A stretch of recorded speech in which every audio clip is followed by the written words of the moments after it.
Bonjour Jean-François Rapin, merci beaucoup d'être notre invité sénateur LR du Pas-de-Calais. Vous présidez ici la Commission des Affaires européennes, on le disait, hein, on va revenir sur ces titres, mais d'abord on va regarder ensemble 3 unes de la presse régionale qu'on a sélectionnées.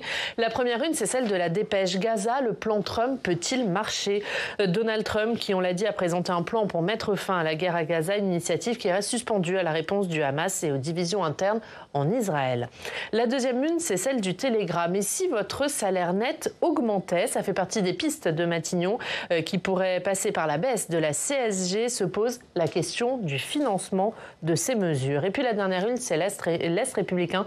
Les Restos du Cœur, l'appel à l'aide, l'association qui va distribuer des millions de repas dans les prochains mois, mais la situation inquiète car la pauvreté ne cesse de croître. De quelle une avez-vous envie de nous parler ? On pourrait parler des trois comme d'habitude, des unes très importantes. Je pense qu'en la situation actuelle, et attendant peut-être les positions du Premier ministre et puis du Parlement sur le budget qui concerne à la fois le salaire et peut-être les aides aux plus démunis. Je crois que la politique internationale est essentielle en ce moment, est très importante en ce moment. Et le plan Trump qui a été posé hier est vraiment un sujet dont on attend avec impatience un retour du Hamas. L'essentiel étant que les otages soient libérés, c'est peut-être le premier élément. Et mais puis, vous pensez que le Hamas peut dire oui à ce plan ? Je ne sais pas, il a dit non à beaucoup de plans. Maintenant, c'est dans la responsabilité propre des dirigeants du Hamas d'accepter cette proposition, qui est une proposition parmi d'autres qui ont déjà été faites. Mais je crois que l'essentiel, au-delà des propositions qui sont faites, c'est le retour des otages, c'est essentiel, que cette guerre s'arrête. Bien sûr, il y a des éléments déclencheurs qu'on n'oubliera jamais. Je pense au mois d'octobre qui a été sombre pour Israël. Mais il faut savoir aussi à un moment s'arrêter. Je crois que c'est essentiel. On ne peut pas assister, nous, à distance, comme on assiste aussi à la guerre entre la Russie et l'Ukraine. On ne peut pas assister à distance à des si grands drames. Voilà.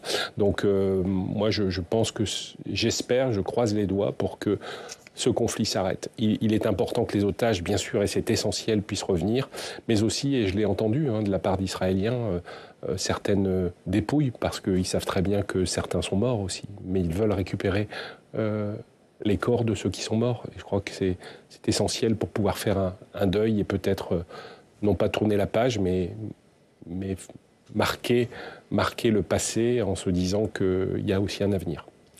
On va passer à l'actualité nationale et ces jours de rentrée aujourd'hui pour le Parlement. Et pendant ce temps, Sébastien Lecornu consulte encore et encore. Après 3 semaines, est-ce qu'il n'est pas le temps d'annoncer une feuille de route et un gouvernement ? Il traîne trop ? Non, je pense que dans la situation telle qu'elle est, le fait de la précipitation n'est sûrement pas bon.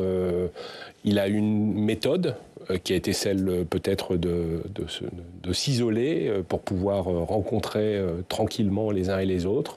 Mais c'est la bonne méthode ou ça cache plutôt une absence de stratégie et de perspective ? Je vous le dirai, si sa copie budgétaire est acceptée par le Parlement, même si elle doit être modifiée. D'ailleurs, il a dit le budget sera dans les mains du Parlement et ici au Sénat, on se prépare justement à travailler au mieux cette copie. Donc je vous dirai si sa méthode a été bonne une fois que tout ça sera arrivé. Pour l'instant, on a très peu d'informations sur sa copie budgétaire.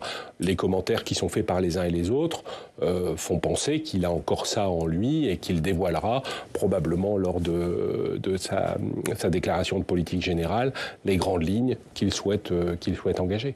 Devant les membres du socle commun, il s'est dit ouvert un débat sur la justice fiscale. Est-ce que vous, LR, vous êtes prêt à accepter une taxation des plus riches, une taxation des plus grandes entreprises ? Pour l'instant, nous enfin, ce qui est une ligne rouge, alors j'aime pas tellement ce terme, parce que ça veut dire qu'on négocie plus rien et on ne discute plus rien. Mais il est clair que le matraquage fiscal, c'est fini. Donc il faut faire très attention. Le matraquage fiscal et taxer les plus hauts revenus, le Premier ministre a dit qu'il y aurait des plus et des moins. Donc il faut voir quels seront les plus et les moins. Moi, je ne les ai pas encore en main. J'en ai discuté hier avec Christine Lavarde ou Jean-François Husson. On n'a pas encore d'éléments qui... on est toujours attentif quand on nous dit il y a des plus et des moins, ça veut dire qu'il y a des gens qui vont en pâtir et puis d'autres qui vont en bénéficier. Donc si on trouve un équilibre coordonné entre le Parlement et le gouvernement, ça peut être intéressant.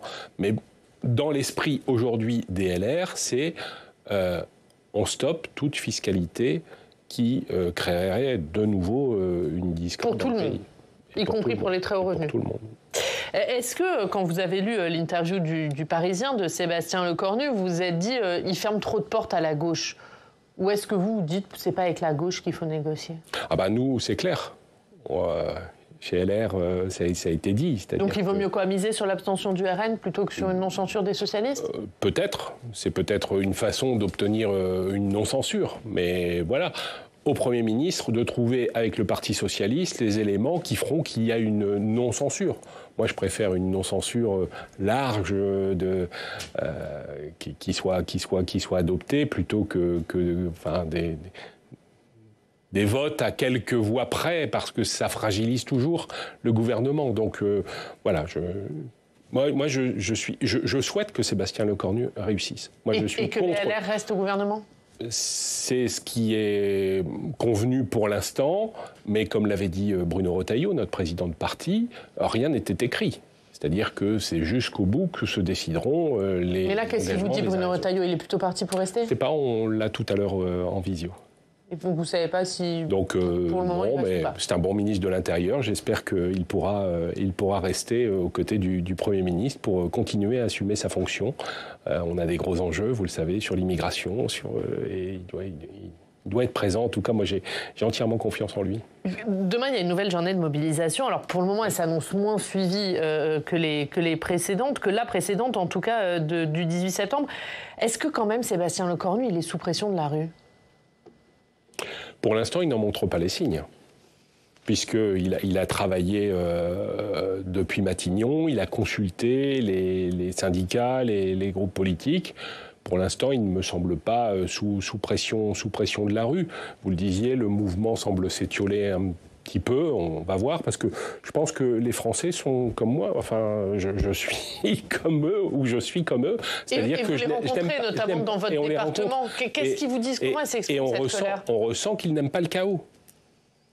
Le chaos, pour eux, c'est à exclure. Le chaos, ça veut dire pas de budget, ça veut dire... et finalement, l'avenir des hommes ou des femmes politiques qui gouvernent ou qui gouvernent pas, je pense que les Français, ça les intéresse pas. Ce qui les intéresse, c'est leur vie au quotidien. Quel est l'impact d'une décision sur leur vie au quotidien ? Quel que soit celui qui la prenne. Alors on dit aujourd'hui la France est plus à droite. Oui, dans le schéma électoral on le rencontre. Mais je rencontre très bien des gens de droite qui me disent quand est-ce que vous allez penser à nous et puis essayer de trouver une stabilité dans le pays. L'instabilité a toujours été mauvaise. Elle est mauvaise au plan économique, elle est mauvaise au plan politique, elle est très mauvaise au plan social, on le sait très bien. Et puis au plan sociétal aussi. Un dernier mot sur cette rentrée parlementaire. Alors elle va être un peu plus agitée du côté de l'Assemblée puisque se joue la répartition des postes. Est-ce que vous souhaitez que les Républicains votent pour que le Rassemblement national revienne au bureau de l'Assemblée et réobtienne des postes clés? Écoutez, moi je rentre pas, comme nous le disent souvent les députés, les sénateurs sont les sénateurs, les députés sont les députés. Mais sur le principe, est-ce que vous trouvez ça normal que le Rassemblement national figure au bureau de l'Assemblée? Ils ont un nombre de députés conséquent, voilà, et ils représentent une grande partie des Français. Moi, je pense que, on ne peut exclure personne dès lors qu'il est élu de la République. Sinon, on va contre tous les principes républicains. C'est un nouveau week-end dramatique dans votre département. Les corps de 4 migrants ont été retrouvés sur les plages du Nord et du Pas-de-Calais, dont un dans la commune d'Équien-Plage. Et on va retrouver le maire Christian Fourcroy. Bonjour, merci beaucoup d'être avec nous, maire sans étiquette d'Équien-Plage. On parlait de ce nouveau drame sur votre commune. D'abord, quand on est élu, quand on est maire, comment on gère un drame pareil ? Comment on gère avec les moyens, avec nos propres moyens, parce que disons qu'on est devant le fait accompli, quand on récupère des cadavres sur la plage, c'est pas du tout réjouissant. Et c'est surtout aussi le problème que nous on a, le gros problème qu'on a, c'est que ils ont pris l'habitude de se planquer dans la forêt d'Écaux. On a 300-400 migrantes qui sont là, prêts en attente à partir vers la mer. Ils attendent le small boat pour partir.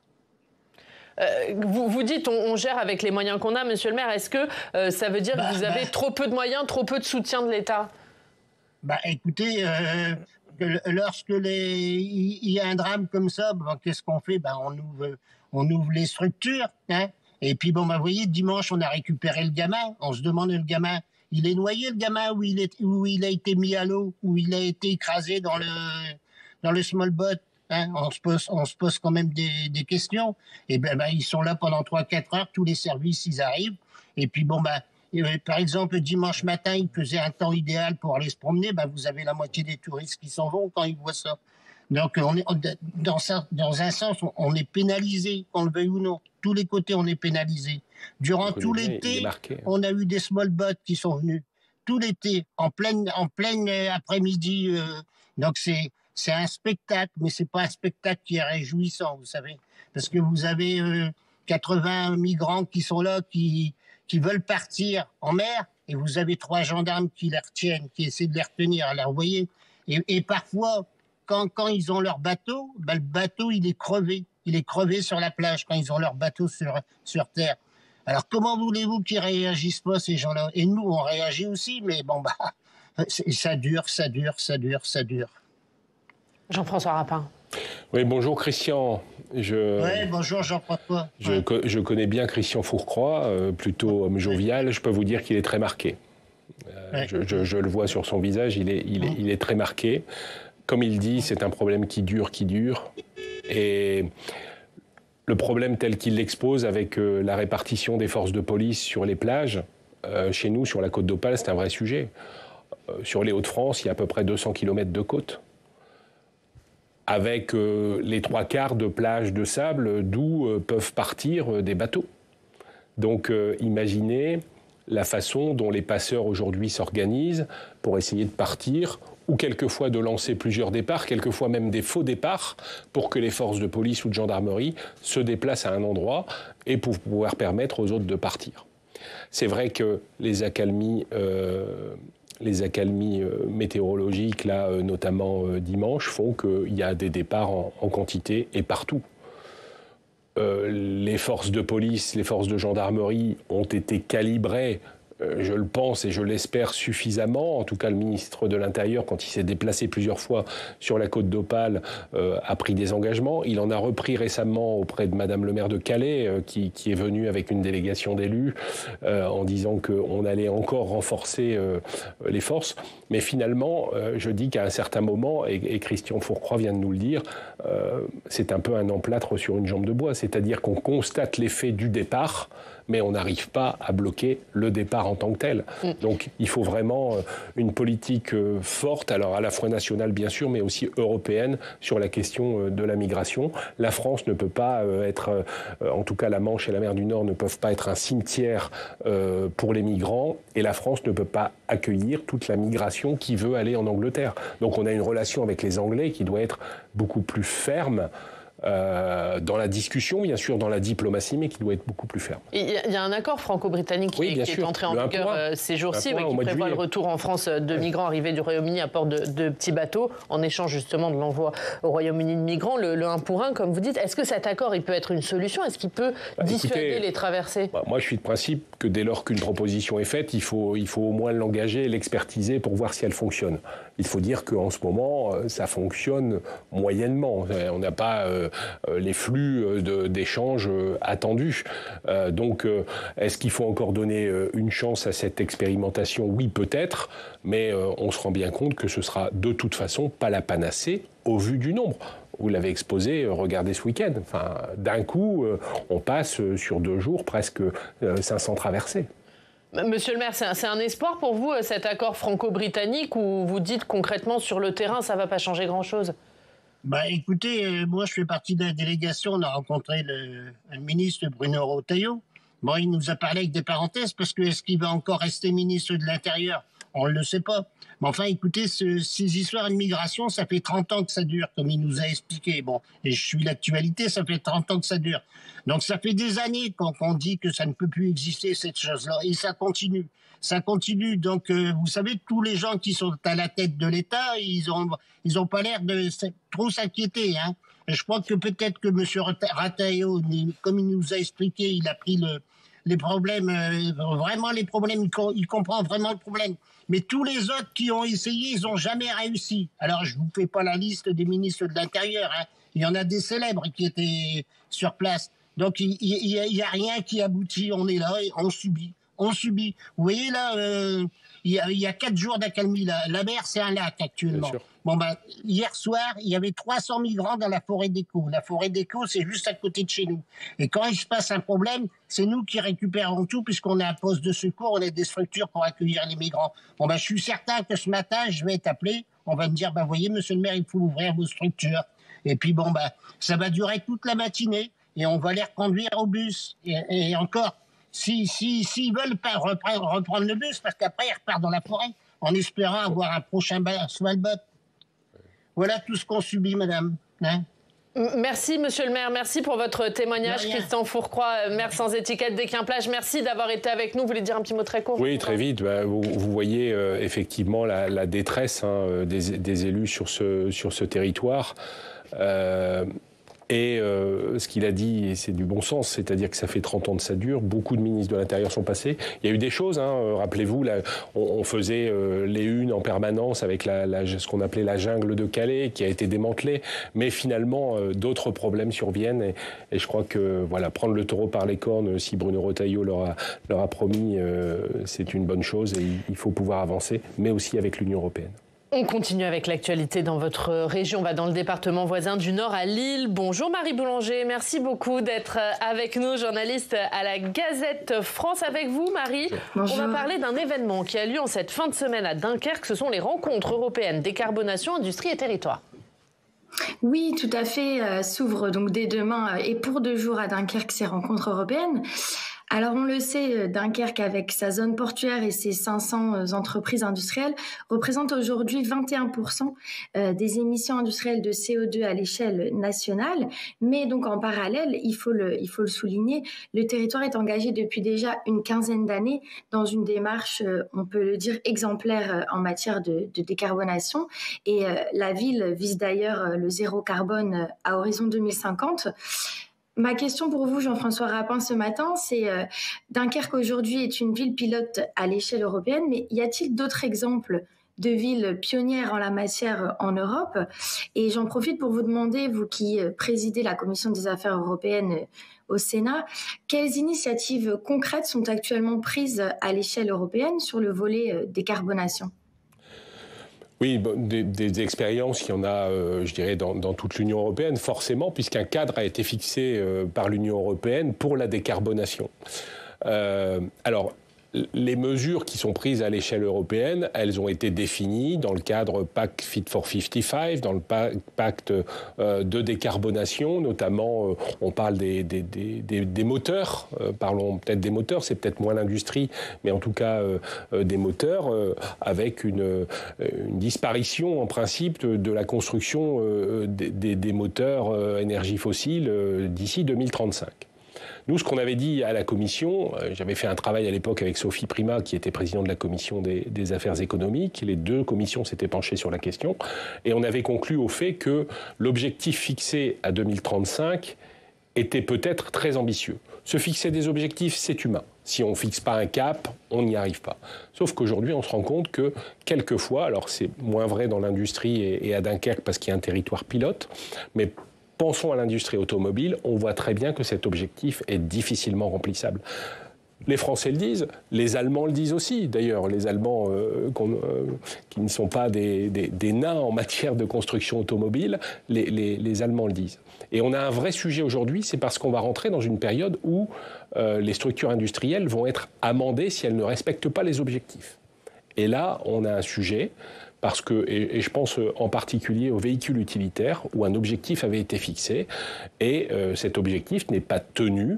En gros, on est à 50% de l'objectif tel qu'il devrait être tenu. Et il y a un gros travail à faire là-dessus, parce que les structures industrielles vont être amendées. Mais ce n'est pas non plus de leur faute. En termes de production, ils ont fait le boulot. Mais si les véhicules ne sont pas achetés parce que le renouvellement est difficile parce que l'accès, je pense à l'électricité des bornes n'est pas simple non plus. On a là un vrai sujet et il faut peut-être que l'Union européenne amende son travail, retravaille la question, maintenons un objectif, mais peut-être l'assouplir. Merci beaucoup Marie Blanger d'avoir été avec nous. La Gazette du Nord-Pas-de-Calais, c'est l'agroalimentaire en ébullition. Puisqu'on parlait d'Europe, on va continuer. Emmanuel Macron est au Danemark aujourd'hui et demain pour des réunions avec ses homologues européens alors que le pays est frappé par des incursions de drones. Et c'est l'objet de votre éclairage, Steve, la Russie qui poursuit ses provocations sur le sol européen. Des provocations qui sont devenues régulières ces dernières semaines. On parle notamment du survol des territoires de la Pologne, de la Roumanie, de l'Estonie et du Danemark par des drones non identifiés ou des avions de combat russes. Exemple plus récent, Yann, vendredi dernier au Danemark, au-dessus d'une base militaire. Mais les images les plus impressionnantes, on les voit, remontent sans doute à la semaine dernière, mercredi, où on a pu apercevoir un objet volant au-dessus d'un aéroport dans le nord du pays. La police indique que des drones ont survolé plusieurs aéroports à travers le pays. L'incident intervient quelques jours seulement après un incident similaire qui a conduit à la fermeture de l'aéroport de Copenhague. Dans la foulée, les autorités ont tenté de rassurer la population. Écoutez. Nous ne savons pas encore avec certitude qui est derrière tout cela, mais tout indique qu'il s'agit d'un acteur professionnel. Compte tenu du caractère systématique de cette opération, menée dans de nombreux endroits, presque simultanément. Le Danemark a fait le choix de ne pas abattre ces drones. Le Premier ministre a parlé à plusieurs reprises de la menace que représente la Russie pour la sécurité de l'Europe. Une menace russe qui pèse sur le Danemark, peut-être parce que c'est le Danemark qui assure la présidence tournante de l'Union européenne. Possiblement oui, en tout cas c'est également au Danemark, à Copenhague, qu'une réunion informelle est organisée aujourd'hui en présence des dirigeants de l'Union européenne. Voici le programme du jour, Oriane, avec une grande question: comment renforcer la défense de l'Europe à la lumière des violations de l'espace aérien commises par la Russie? C'est la question officielle qui est posée aux dirigeants européens. La réunion doit traiter de deux thèmes importants: le développement de la préparation commune de l'Europe en matière de défense et le renforcement du soutien à l'Ukraine. Le président du Conseil européen souhaite par exemple s'assurer que le processus d'adhésion de l'Ukraine à l'Union européenne est bien toujours à l'ordre du jour. Tout cela sera formalisé lors de la réunion du Conseil européen qui aura lieu à la fin du mois d'octobre à Bruxelles. Et le lendemain, on élargit un peu le format. Oui, Emmanuel Macron a lancé, vous vous en souvenez, la communauté politique européenne. C'était en 2022.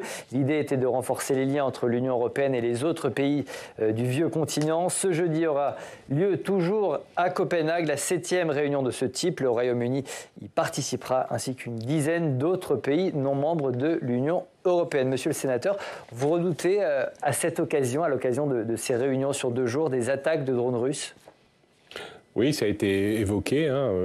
Je ne sais pas si le terme de guerre froide est déjà approprié, mais on sent très bien que ces incursions répétées dans les territoires baltes, dans les territoires du Nord, sont une véritable provocation. Alors les Russes, comme à l'habitude, disent c'est pas nous, c'est pas nous, c'est pas nous. Enfin bon, les avions qui ont été interceptés par des chasseurs italiens étaient des avions russes. Mais très concrètement, s'il y a des attaques de drones aujourd'hui, demain, est-ce qu'il va falloir répliquer oui, d'une certaine manière ? Bien sûr. Localement, et je pense que les dispositifs militaires ont été mis en place pour éviter, d'ailleurs une disposition a été prise pour éviter tout survol de drones civils régulièrement, et je pense que le ciel va être bien surveillé pour être sûr qu'il n'y ait pas d'attaque. Alors vous l'avez dit aujourd'hui, à l'ordre du jour de ce conseil informel, on va parler probablement du mur anti-drone qui est évoqué. Donc ça peut être une décision concrète. Ça peut être une décision concrète de l'Union européenne, mais concrète, ça veut dire aussi derrière financée. Donc ça veut dire quel est le plan, quelle est son efficacité. Bon, je pense qu'il y a déjà des orientations sur la façon de repérer, cibler, intercepter. Donc ça, sur ce sujet-là, je pense que nos forces réparties dans l'Union européenne et même de l'OTAN... Ça fait consensus aujourd'hui, ce mur anti-drone à l'intérieur de l'Union européenne. On l'entend en tout cas comme consensus de plus en plus, parce que les uns et les autres ne veulent pas. Vous savez, j'ai appris une chose durant ma présidence, c'est que je crois qu'il faut toujours écouter les Baltes. parce qu'eux ont une expérience de l'action des Russes, alors d'abord des Soviétiques et des Russes aujourd'hui. Et je me souviens d'un déplacement avec le président Larcher en Lituanie en 2021, je crois, et où les Lituaniens nous avaient dit, vous savez, imminemment, les Russes passeront la frontière de l'Ukraine et attaqueront l'Ukraine. Bon, à l'époque, on dit, ouais, bon, c'est peut-être pas, quand même, on n'ira pas jusque-là. Et quelques mois après, c'était la réalité. C'était déjà le cas à l'époque géorgienne aussi. Hein. C'était déjà le cas à l'époque géorgienne. Moi, est-ce que vous pouvez nous dire que la Russie cherche clairement la confrontation avec l'Union européenne? Non, elle teste. Elle teste la capacité de réponse, elle teste la cohésion politique. C'est pour ça que faire une communauté politique européenne juste après le Conseil européen, c'est pas une mauvaise chose. Vous savez, moi, sur la communauté politique européenne, je bats ma coulpe. Au départ, j'étais assez sceptique sur ce grand machin qui finalement allait réunir les uns et les autres. Et puis voilà. Mais aujourd'hui, on sent quand même que c'est aussi un outil de cohésion. C'est un outil où on se parle, c'est un outil où on essaye de comprendre la situation internationale. Les chefs d'État et de gouvernement se réunissent à ce moment-là. C'est la 7e fois, vous l'avez dit. Et je pense que c'est important de montrer et de marquer une forme de cohésion, même avec les Britanniques, vous l'avez dit, puisque les Britanniques ne font plus... c'est plus de l'entre-soi de l'Union européenne, c'est comment le continent est capable de réagir à ces alors, je sais pas, on appelle ça plutôt des provocations. Merci Steve. On se retrouve dans 20 minutes pour la revue de presse. On va voir si votre salaire et celui des Français va augmenter dans les prochains mois. Bonne question. Merci Jean-François Rapin. Merci beaucoup d'avoir été notre invité pendant cette première demi-heure.